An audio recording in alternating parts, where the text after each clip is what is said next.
do you remember when this was taken? I sure do. I was so nervous. I really wanted you to like me. Arthur's New Friend, starring Andy. Well, this is this is a little different. Excuse me, ladies and gentlemen, if you'll forgive me for a moment to part the kimono, as Lucas would say. You know what's the best thing to do when you start a recording is to make sure that you press record on your audio software. That was my fault. Very unprofessional of me. Not the best. Impression to make when I have somebody with us on today's extra episode of Elwood City Limits. I'm very excited to have on with us. Now, we talk Arthur. This person, she writes Arthur. And, well, she doesn't write Arthur. Maybe someday. One day. Maybe, you never know. That would be actually super cool if this led to something. So, knock on the nearest wood close to me. But she does write about Arthur, and very, very well. So for this extra episode that doesn't exactly fit into the Arthur timeline, I needed the help of someone who could really help me figure out what's going on here. Please welcome Susan Velazquez. Hey, Susan. Hey, Will. How's it going? It's going well. Thanks for rolling with the punches there. Thankfully, we're up and running for real this time.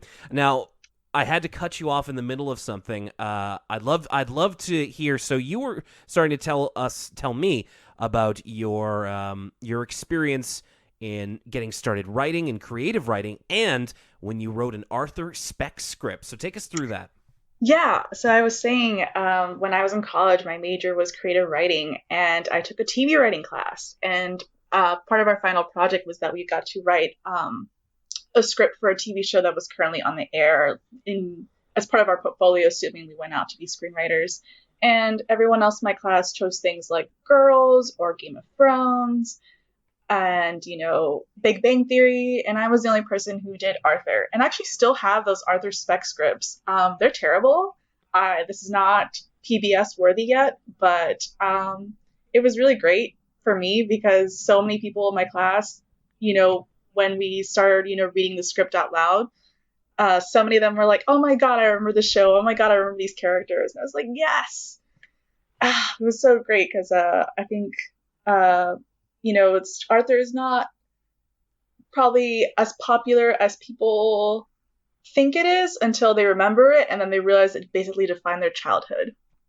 Yeah, it's something that kind of burrows into your mind until it comes back. I understand what you're saying, and I applaud your decision to choose Arthur. But I gotta know, when we had Jordan Taylor on the podcast, we got an email about Arthur, or rather, we were just talking about Arthur stories that we had thought up, and I didn't have any. So even just one, could you give me an idea of like what one of your Arthur spec scripts looked like?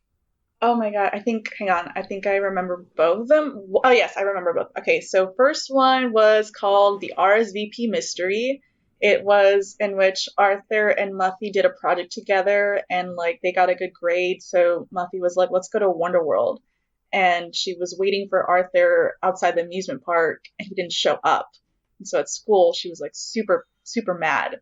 And Arthur was like, what do you mean? Like, I sent you a text that I couldn't come, and so he and Buster like go into this mystery, like, why didn't Muffy get my text message? Is she lying? Like, what's going on here? I just really want an excuse to put Buster in his detective outfit again. And then it turns out when Muffy was at the amusement park, there was construction going on that interfered with the cell phone signal, and that's why she never got it.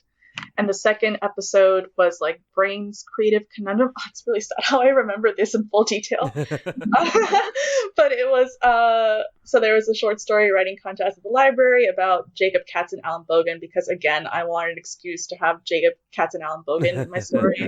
And so all the kids are coming up with like, really wildly inventive stuff, like Buster says aliens, and obviously Fern turns it into like some sort of spooky, like, mystery with like witches and like fortune tellers and, that kind of stuff she likes. And Brain just like writes a dry, biography of Jacob Katz and Alan Bogan. And then, because I think my Brain is, he's not a very creative person. You guys haven't gone to the episode where Sue Ellen writes a graphic novel and she uses shapes as a metaphor for people. And Brain, when she reads it to Brain, he's just like, shapes can't talk. Shapes can't do that. They don't have personalities. And it's just like, Brain, it's a story. So his brain struggle in the episode was just like trying to prove that he could be as creative as his friends, and then realizing maybe, it's okay if I don't write like a story about how Jacob Katz and Alan Bogan was cursed by a witch or whatever. I could just write something that's real and still make it interesting. I think you made that just because you like to say Jacob Katz and Ellen Bogan. I do love Jacob Katz and Alan Bogan. It's such a fun name. Also in the musical, or whenever when he hates a statue and he's like, tear it down. Tear it down. I love that guy. Well, I'll just say, don't throw those away. I was especially interested in that first one. That one actually sounds like it could be a real episode. So you never know. Just hold on to those for right now, and one day that's such a great compliment. they may be worth something. Yeah. Okay, so today we are talking about a rather special episode in the Arthur canon because it's not really one. This is going to be hard to explain. I was sent this by a couple of the listeners of the show, and this is on YouTube. You can find this on YouTube, and it's kind of semi-official. So what it is it's called Arthur's New Friend, Andy. And in the video, I'll read you the video description because I couldn't really find out more about this. There's a personalization video studio where you can send in a photo of your child to them for a price depending on the show. According to Amazon, $30 for one episode. There were many originals. All of them were made with bad CGI, but they also sneaked in rights to other shows like Care Bears and Arthur, which I think, and this is from YouTube user Metal Socks. This is the only one of these personalization videos that was fully uploaded. I think the Arthur one was done from PBS and got some of the profits, but they're really not sure. So it's like, yeah, go ahead. It's like, have you seen the Simpsons episode, The Dad Who Knew Too Little, where Homer buys Lisa that personalized DVD, and it's just like terrible animation, and it's, the dubbing is so obvious. Yes. Listeners, if you know that episode, it's this. That's exactly the one I thought of, because like as soon as it got to the first part where it was like, Andy, I just thought of McNuggets. McNuggets. I'm going to go read my favorite book, magazines.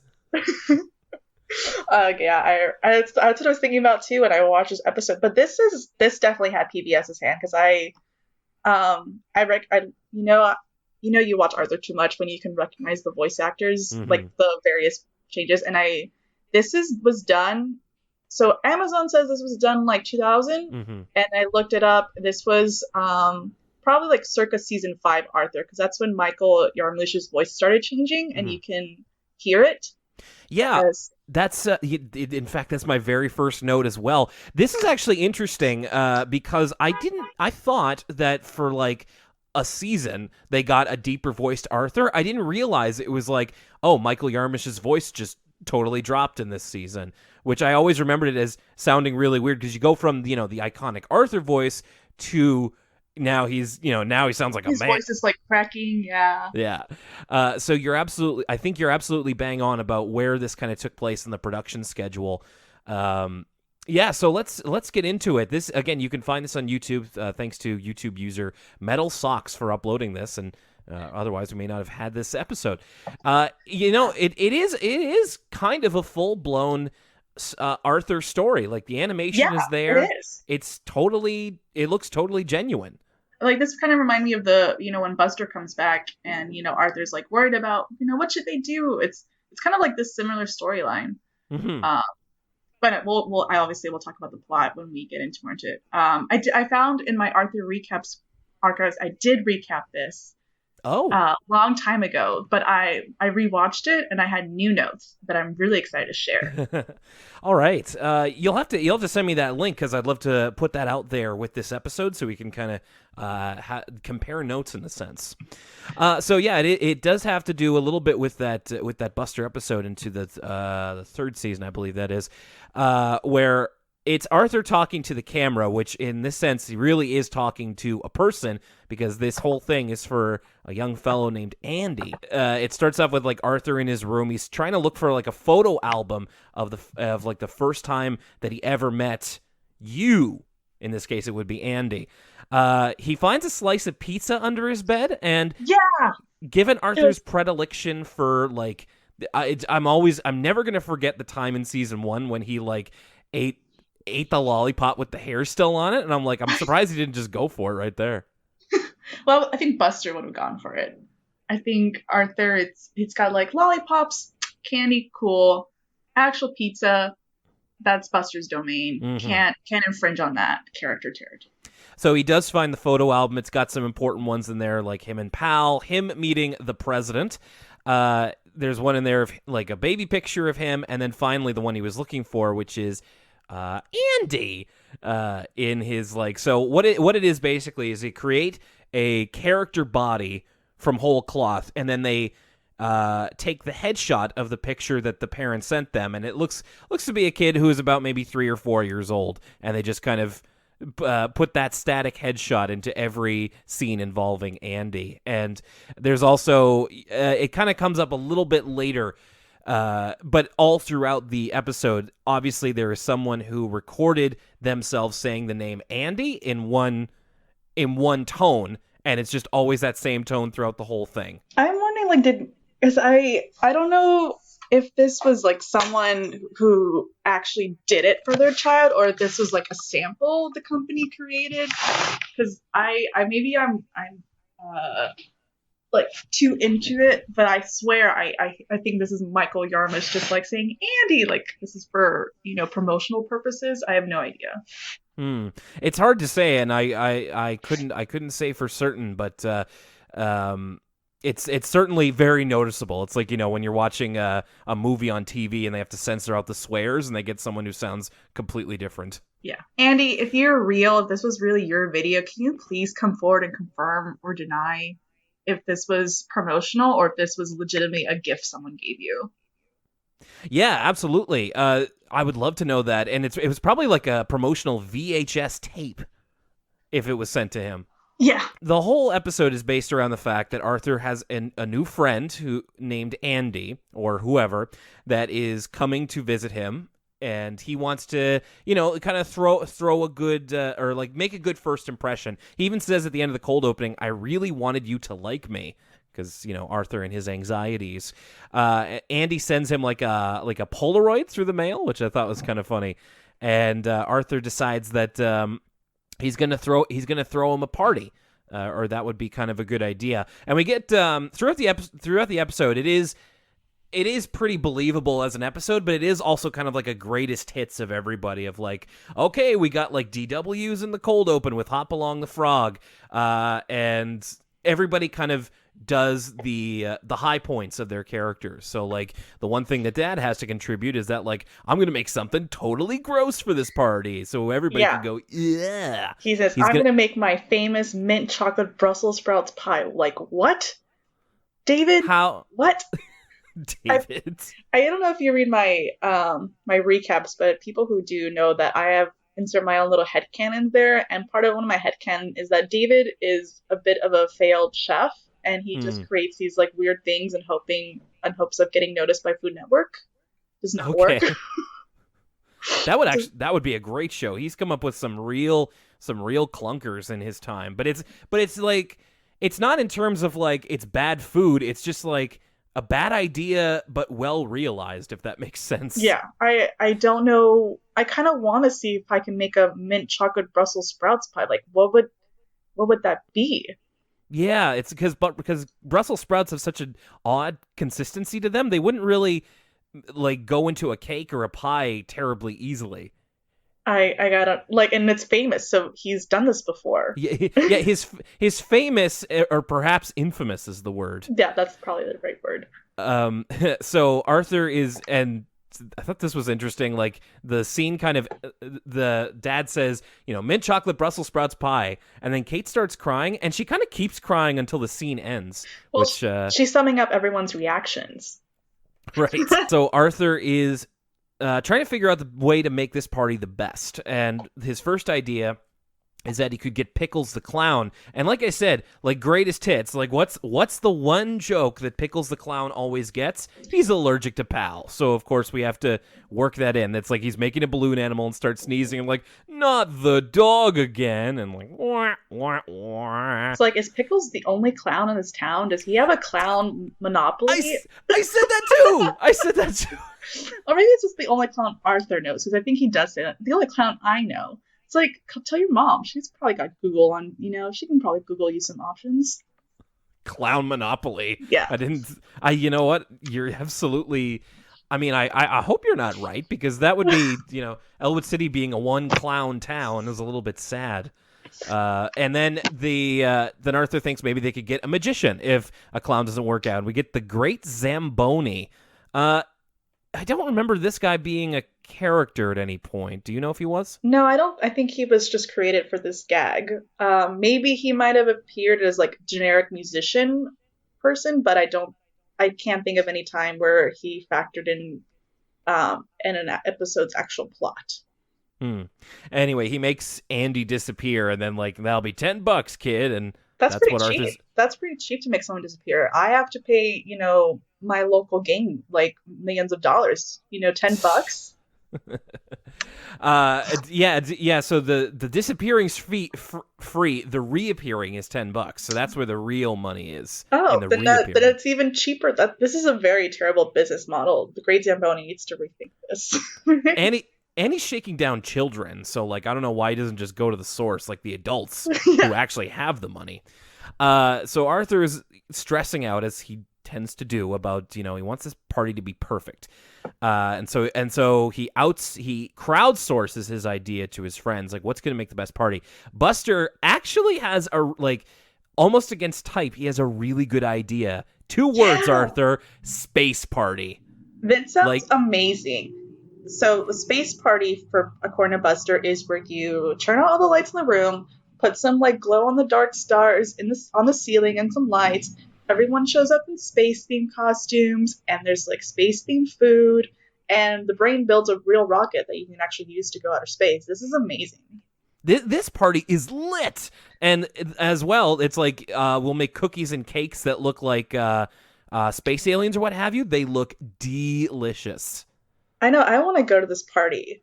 This would be a super party for like adults. The only problem is it's very dimly lit, because the only lighting is the glow in the dark stars on the ceiling. But it does. I was like, man, Buster actually came through on this one. But of course, some of it is not exactly down to earth. Oh, please, it doesn't deserve that much of a laugh. I will note here, you mentioned the brain making a rocket. He's kind of dressed like Mr. Spock from Star Trek. Really? I didn't notice that. Oh, man. So I'm looking at it right now. His helmet kind of has like pointy stick-up ears, and he's wearing like a blue shirt with a little communicator badge on it and black pants. He looks like Spock. Actually, it's totally Spock. It's a very tasteful reference. Like Binky's dressed as like Saturn, and everybody else has like alien antenna on and stuff. So Brain is able to make this fully functional rocket launching site in front of the Reed house, and Arthur, Buster, and Andy are gonna go to space. And I noted here that this episode presumes that the kid in question is shorter than Arthur and Buster. And I noticed that they went very out of their way to always have Andy standing with his or her hands behind their back, so you could never, or wearing lavender gloves. At least it looked lavender on my screen, but wearing gloves of some sort at all times, so your skin color would not be betrayed by the animation. Like, it'd be weird if Andy was a certain skin color and then the animation had a different color. Yeah, that's actually a good point, and I thought it was weird of just like why does Andy look so clammy? But I'm sure it was to do just that, like you said.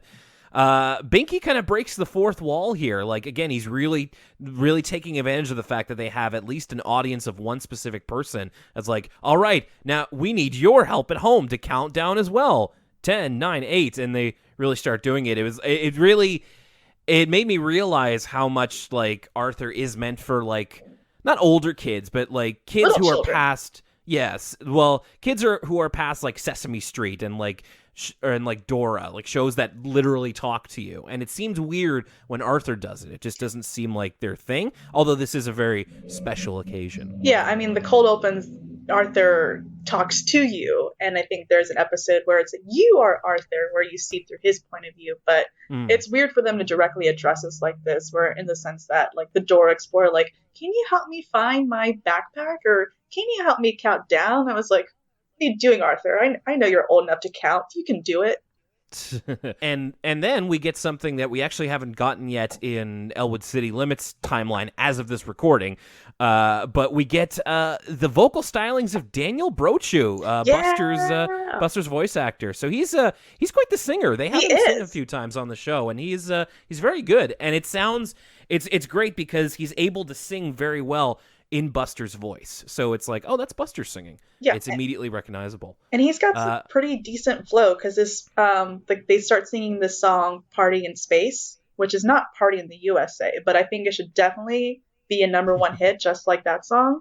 Yes. And there's like kind of like this weird, I think the best way I could describe it is rap, and he's got some pretty decent flow. And I noticed that he kind of dings Arthur, because he makes the thing where Arthur apparently gets nauseous in space, and they meet some aliens, and they think Arthur is poisonous, and it's just like, wow, why you gotta come for Arthur like that? But it's actually kind of decently interesting, of like the aliens being afraid of us rather than us being afraid of the aliens. I think that's actually rather progressive on Buster's part. He knows humans, we are the true aliens. We are the true monsters. Oh, surprise! It was an episode of The Twilight Zone. Gotcha. They go to an alien planet during this kind of, what turns into a music video, and with no helmets on, so I had to kind of bite my finger and not yell at the children's show, but they managed to have a good time. They do like a Rockettes kick line with the aliens, which is fun. I've always wanted to do one of those. Anyway, this party sounds dope.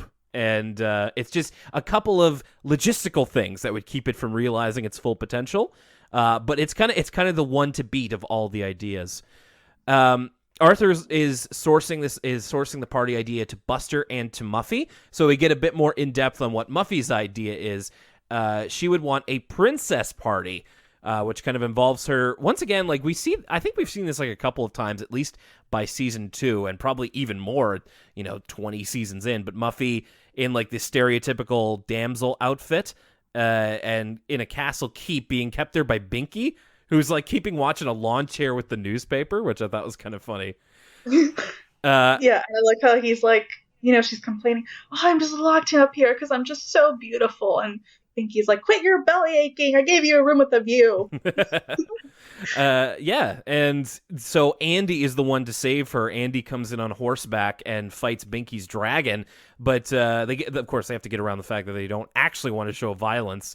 So Andy blocks his fire, and then I think he's kind of with the fire extinguisher. Right, fire extinguisher. And then the dragon's actually appreciative. It said it's because he had heartburn, which... Oh, is that what he said? He did. Because I read that, all that spicy food was beginning to give me hot breath. And I was like, hot breath? Is this like a dragon medical condition I'm not aware of? It's like in Super Smash Bros. When you eat the spicy curry and you just breathe fire.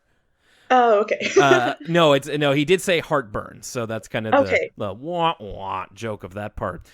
So Andy rides the dragon, saves Muffy, and that's the party? It's more of a story than an actual party idea. Like, say what you will about Buster's, but he had some, like, concrete plans. Like, that was taking place at Arthur's house. Yeah, I guess it was more like a LARP thing, a live-action roleplay for Muffy's idea. I guess, like, it's, like, going to one of those mystery murder mystery parties. Right. That's the story, except the story here is that there's only like really 3 main characters in this, because everyone else shows up as the townspeople cheering Andy on. And so it doesn't sound like much of a party for me. I think this just kind of proves that Muffy would not be a very good DM if she were to play Dungeons and Dragons. No, she would probably not. I think she would probably have her favorites. That would involve rescuing a princess, and everyone else can just like chill out at camp because there's really nothing for them to do. And she would be in the story too, which is, Oh yeah, she would be in the story, definitely. So we do have an Arthur meme alert here, which I absolutely didn't expect.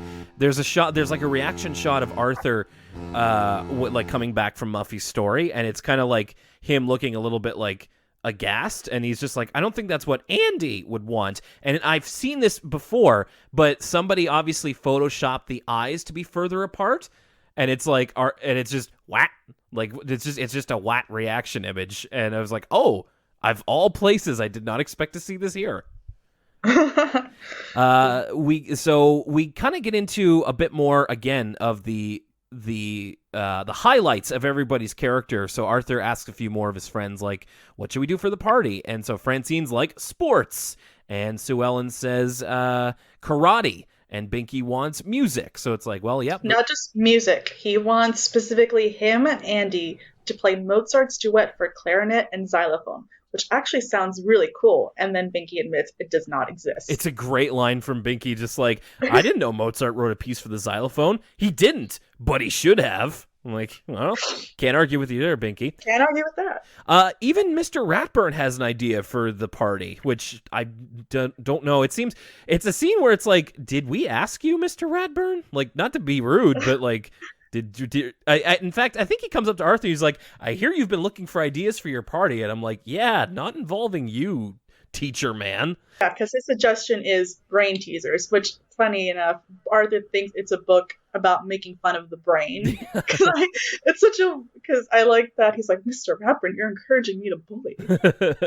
Yeah, I thought that was clever. These are not really so much what I understand to be brain teasers. Like, brain teasers are kind of meant to be not simple, but like have a little bit of a challenge to them, but meant to be solved. These the one that Mr. Ratburn imagines is that it's more like a word problem, like a mathematical word problem. Like two trains leave two stations and that kind of thing. So I don't know how much of a brain teaser that is. It's more of like actual pen paper problem. It's homework. Ratburn just wants them to do homework Yeah. at a party. And I think that's his idea. Like, let's have a homework party. Yeah, and Binky says as much in Arthur's imagination. He's just like, it's like, this stinks. It's just more school. Arthur has way too many ideas, and of course he's so fraught with anxiety and indecisive that he just kind of decides to nuke the party from orbit and just like, I guess we won't have the party, so I guess he can't come over. So it's like a real worst case scenario. Arthur must be spiraling here. I will note that even Pal had an idea for what to do for a party, but it involved Andy being like an actual dog, not like a dog person, and like digging something out of the yard. Arthur has like extreme no party is better than a bad party. I don't know. Andy invited himself over on Friday. I think it would be worse for him to show up at Arthur's house and he's like, no, it's home, no party. I mean, we don't know where Andy's coming from. Yeah, that's true. Like if he was coming from like another state or something, if it involved like a long car ride or a plane ride, you can't just cancel that.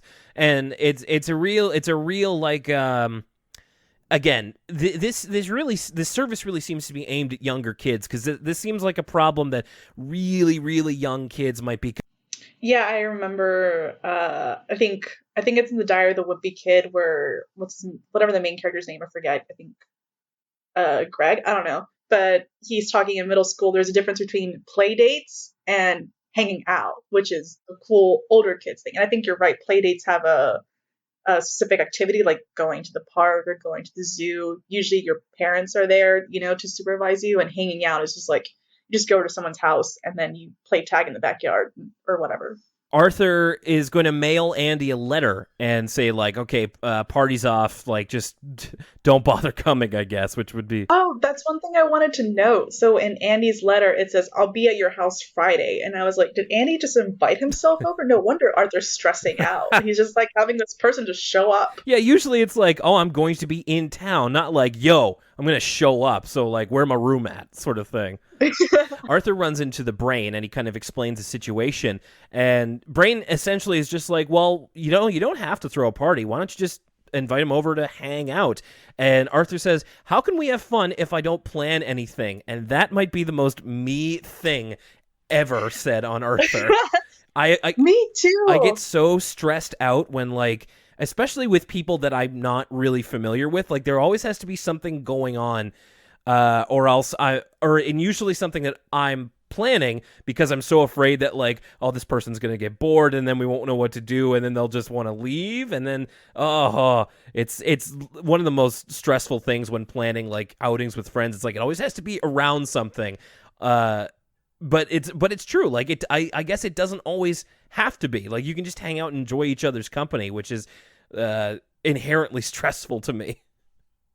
Yeah, my thing is vacations. My family didn't go on vacations a lot growing up, so when I do get to go travel, I want to maximize it. And I have traveled, and I'm the person who makes an itinerary, and I really hate the people who are like, oh, let's just explore and just see what's out there. And it's like, excuse me, what do you mean? Just be spontaneous?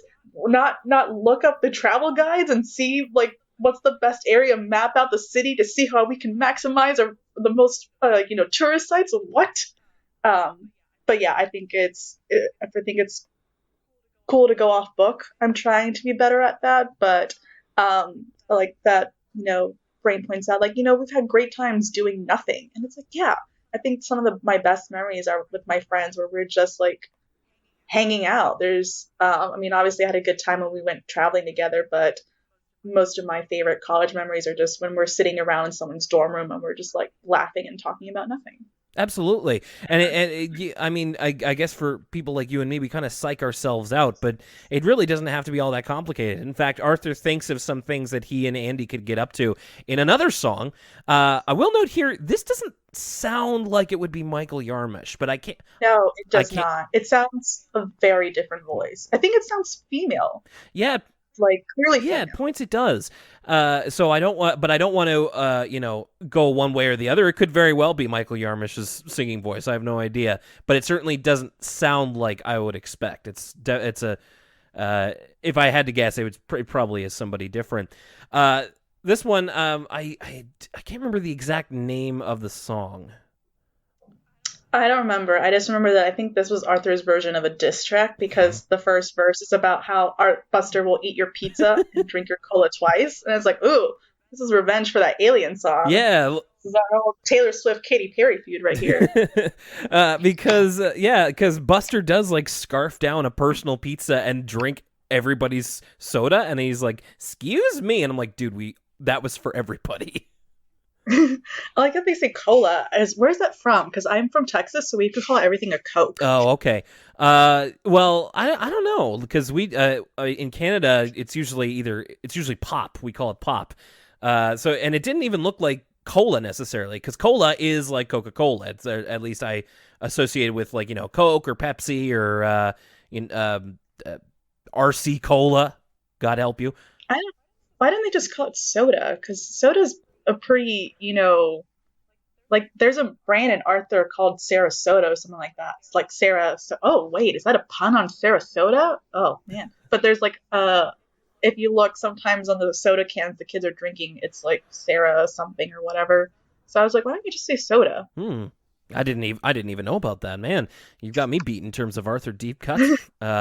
Yeah, the song itself, this one isn't as memorable as the Buster Space one, and it has some kind of whack verses. If I can play Lucas Mancini here for a second, do it. She's Arthur's got one where it's like they hang out with Francine, something, and she thinks your name is Sting. Yeah, she lets you take a swing because you're playing baseball, and she thinks your name is Sting. Such a weird rhyme. It's like they had to get swing in there, and then they just did. They wrote themselves into a corner of just like, now what do we do?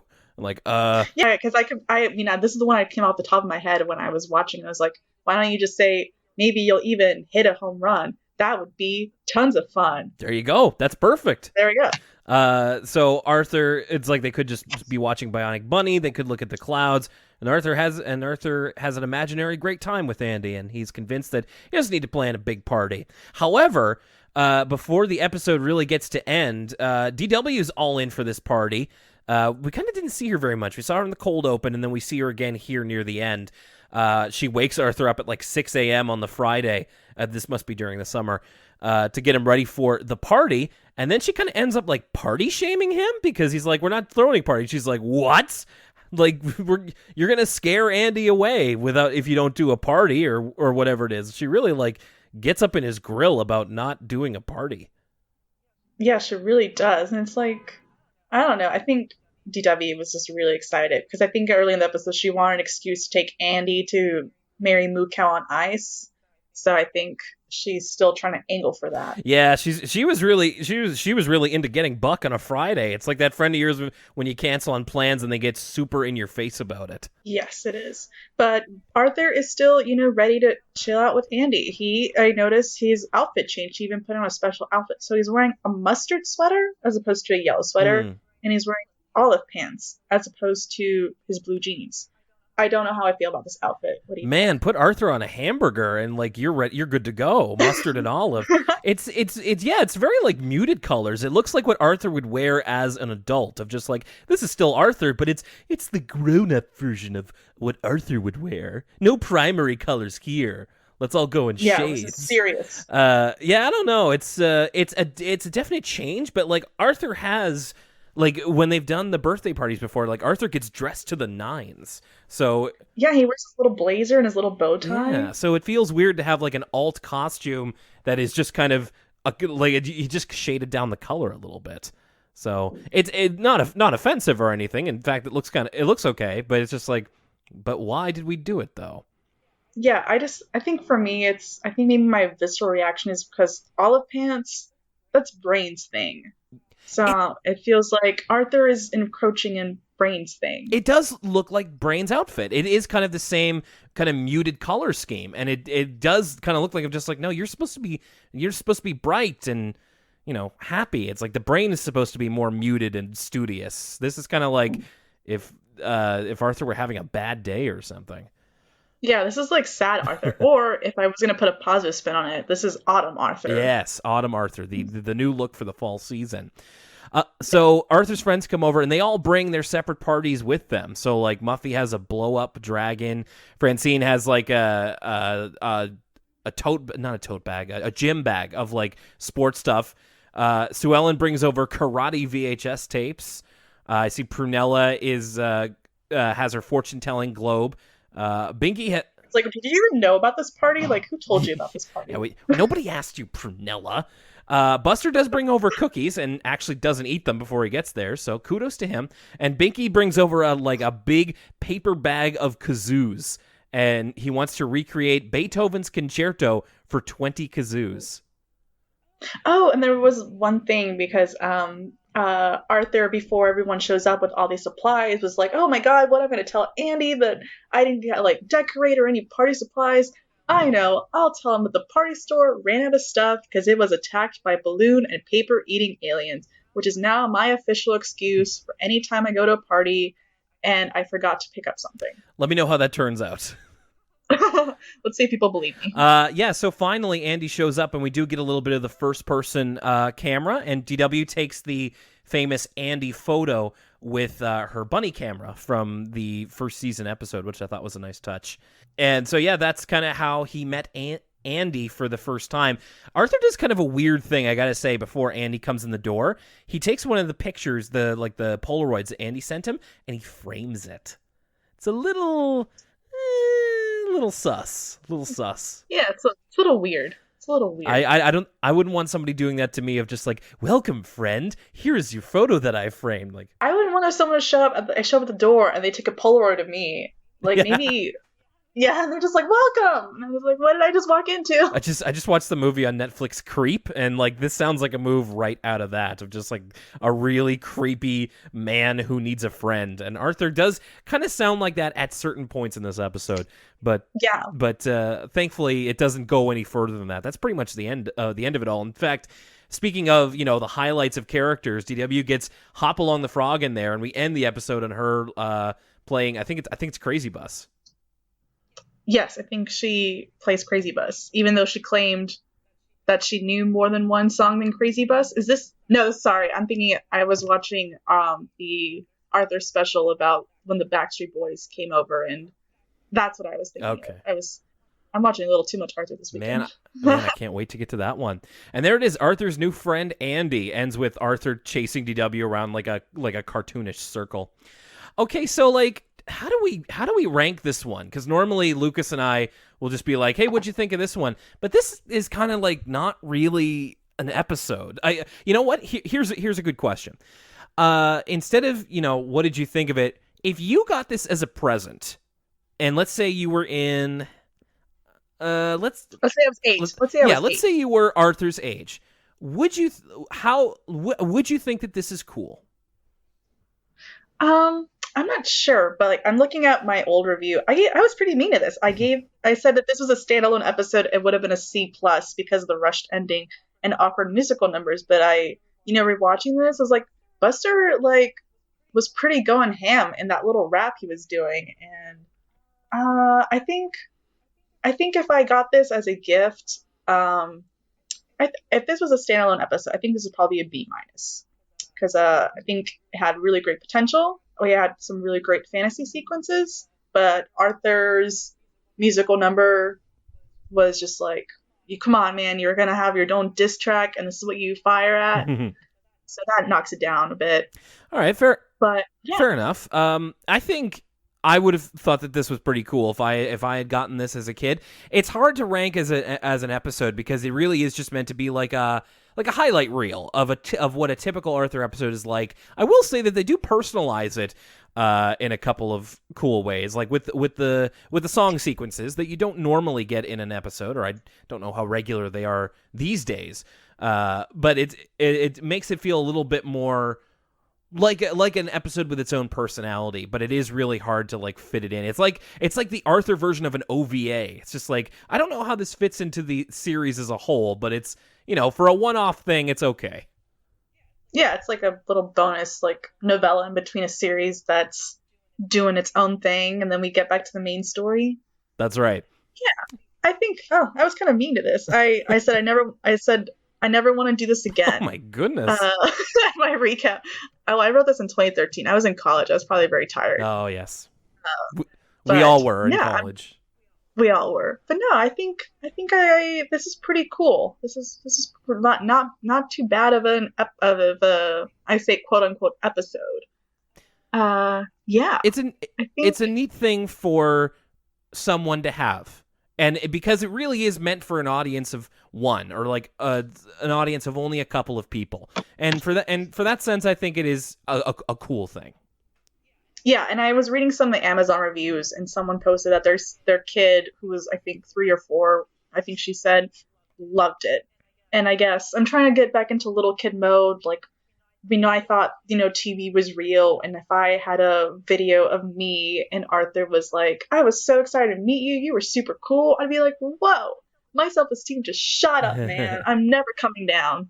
I bet, and like depending on like how much stock you put in cartoons, and when I was a kid, I put a lot of stock into cartoons, it probably would have been like the coolest thing in the world. Maybe not in retrospect, but at least for the time, I'm sure it would have gotten exactly. And for $30, that's not a bad price.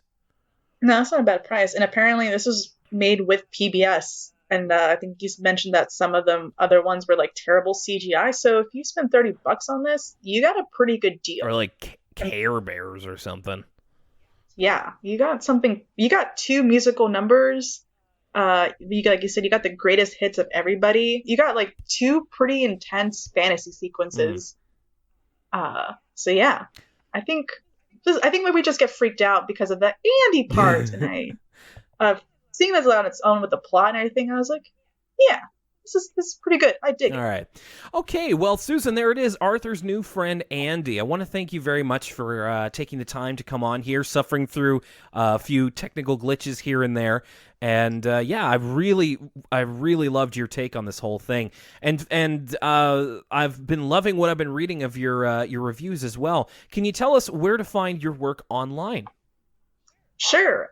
If you want to go to the original Tumblr of Arthur Recaps, you can go to arthur-recaps.tumblr.com. Although I will let you know right now, I am kind of slowly moving everything to my new WordPress, which is Susan in progress.wordpress.com.